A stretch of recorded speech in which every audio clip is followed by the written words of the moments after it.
आज्ञा जात्रा डायलॉग कहवा आगु से कथाटा कहीपरि कहीपरि ना मीडिया भाई मान को अनुरोध जात्रा को पुंखानुपुंख भाव में बुझा दरकार। जात्रा गोटे अनुष्ठान करने हेले बहुत गुड़े धारा दरकार। धारार बाहर की किसी करना तेणु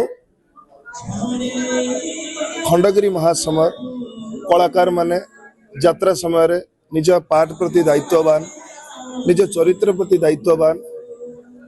तेणु आशा करूँ नाटक समय कि नाटक सरिबा पर अन्य समय कौन सी विवादीय कौन सी आपत्तिजनक प्रश्न न पचारतु। जमती कि मु काली देखुली जड़े रिपोर्टर भाई आमर कान्हा भाई की पचारुले जे पीयूष भाई आपण गोटे पार्टी रहिले कौन हम नाटक हम आ कौनटा अधिका हम किंतु गोटे नाटपाटी करने कान्हा भाई तांकर बजेट अच्छी मो बजेट अच्छी अलग कलाकार बजेट अच्छी। गोटे मालिक तो समस्त को नहीं बेपार कर ना तो सब दृष्टि देखा गले भी केवल गोटे मालिक दिज गोटे पार्टी रखिब ना किंतु नाटक समय ए प्रश्न पचारिकी हचपच भितर पार्टी बाहर कथा को थंबनेल करिकी ये करने अपेक्षा से प्रश्न ठार दूरे रखी कलाकार मान शांति यात्रा करने दरकार।